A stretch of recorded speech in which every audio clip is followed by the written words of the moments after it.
Assalamualaikum warahmatullahi wabarakatuh.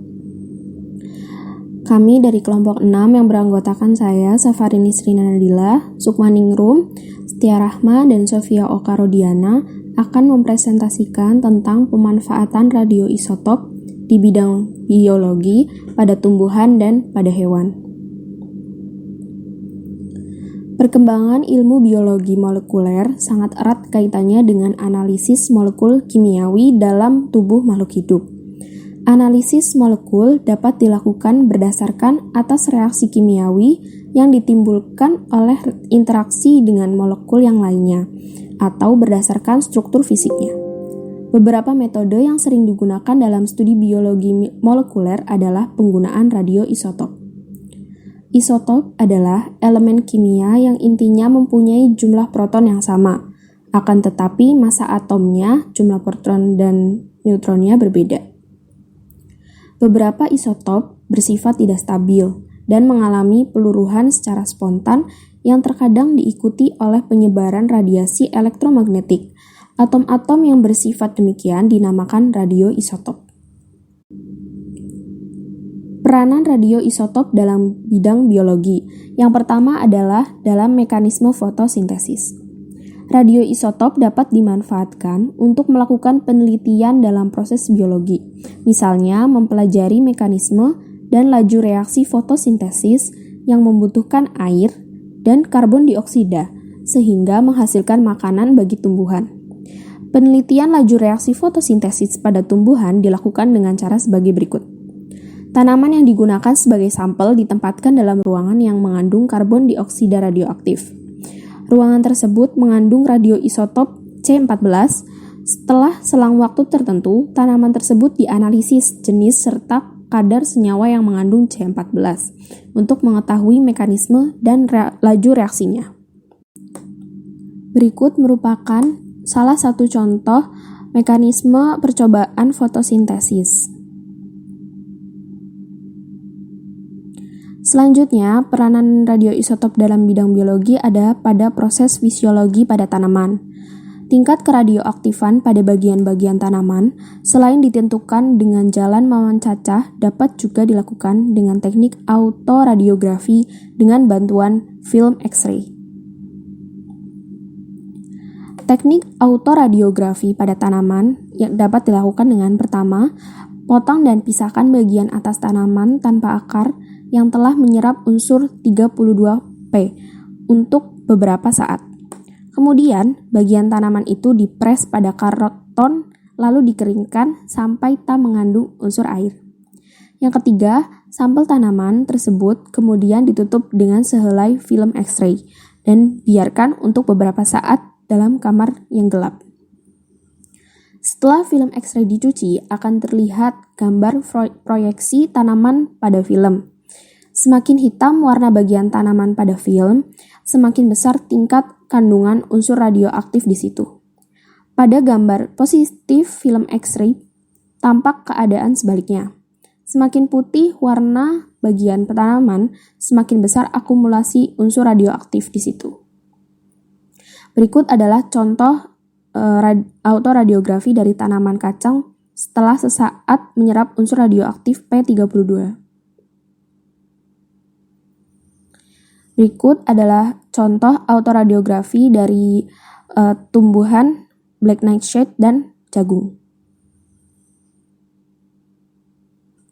Berikut adalah autoradiograf dari bunga mawar.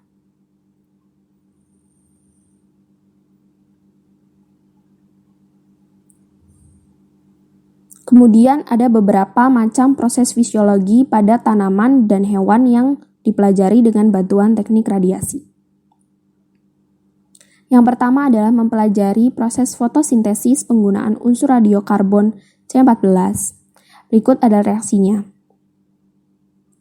Reaksi kimia di atas telah mengungkapkan unsur pada ikatan senyawa karbohidrat hasil fotosintesis ternyata berasal dari CO2 yang diserap dari atmosfer. Yang kedua, mempelajari penyerapan biologi unsur senyawa tertentu pada tanaman. Contohnya dengan melacak unsur fosfor radioaktif fosfor 32 pada tanaman. Maka perilaku biologi dan kimiawi baik fosfor 32 maupun fosfor P yang non-radioaktif dapat diungkapkan. Hal yang sama terjadi pada unsur atau senyawa radioaktif yang lain. Yang ketiga adalah mempelajari penyerapan suatu unsur melalui akar atau daun. Berdasarkan tingkat radioaktif, suatu unsur radionuklida pada tanaman yang dapat diketahui mana yang lebih efisien antara penyerapan melalui akar dan melalui daun. Berikut adalah teknik perunut yang dapat menunjukkan unsur fosfor 32 dapat diserap oleh tanaman melalui akar. Gambar berikut adalah teknik perunut dapat menunjukkan bahwa unsur fosfor P32 dapat diserap tanaman melalui daun. 4. Pengukuran usia bahan organik. Radioisotop karbon-14 terbentuk di bagian atas atmosfer dari penembakan atom nitrogen dengan neutron yang terbentuk oleh radiasi kosmik. Karbon radioaktif tersebut di permukaan bumi sebagai karbon dioksida dalam udara dan sebagai ion hidrogen karbonat di laut. Oleh karena itu, karbon radioaktif itu menyertai pertumbuhan melalui fotosintesis.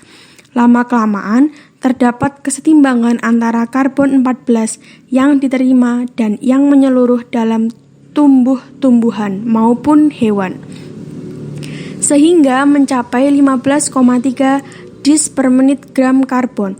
Keaktifan ini tetap dalam beberapa ribu tahun. Apabila organisme hidup mati, pengambilan C14 terhenti dan keaktifan ini dapat berkurang. Oleh karena itu, umur bahan yang mengandung karbon dapat diperkirakan dari pengukuran keaktifan jenisnya dan waktu paruh karbon C14. Selanjutnya adalah radioisotop dalam proses fisiologi hewan. 1. Penyebaran biologi dan metabolisme unsur suatu senyawa tertentu. Unsur yodium sangat dibutuhkan oleh tubuh hewan mamalia untuk pembentukan hormon tiroksin yang berlangsung dalam kelenjar gondok. Mengingat sifat biologi dan kimiawi unsur yodium dan radionuklida yodium 131 adalah sama, maka radioisotop yodium 131 dapat mengungkapkan mulai dari penyerapan, penyebaran biologi sampai metabolisme dalam waktu yang relatif cepat. Tertentu. Perilaku biologi dan kimia radionuklida C45 sejak dari makanan sampai ke sekresi air susu pada hewan telah mencerminkan dengan jelas dan pasti bahwa jalur metabolisme unsur makrokalsium. Demikian halnya dengan perilaku senyawa-senyawa penting yang lain atau vitamin dalam tubuh hewan yang dapat diamati dengan mudah dan pasti dengan menggunakan senyawa-senyawa radioaktif. Yang ketiga, pengikatan suatu unsur atau senyawa tertentu. Dengan bantuan radioisotop P32, maka penyebaran biologi unsur P yang berasal dari makanan sampai dari terikat di jaringan tulang tengkorak dapat dipecahkan dengan jelas. Yang keempat, pelaluan plasenta suatu unsur tertentu. Seperti diketahui bahwa pada masa kehamilan, plasenta dapat berfungsi sebagai penghalang suatu unsur sehingga tidak dapat masuk ke fetus. Maka, tingkat pelaluan plasenta suatu unsur atau senyawa tertentu, baik yang berguna maupun yang merugikan terhadap fetus, dapat dengan jelas diketahui berkat bantuan radioisotop unsur-unsur ataupun senyawa bertanda yang dimaksudkan. Baik, selanjutnya ialah peran isotop ya pada proses fisiologi hewan ya, yaitu adalah mempelajari perilaku ekologi serangga atau hewan kecil. Jadi dalam tubuh serangga atau hewan kecil itu ada yang mengandung atau membawa radioisotop dengan tingkat keradioaktifan kecil.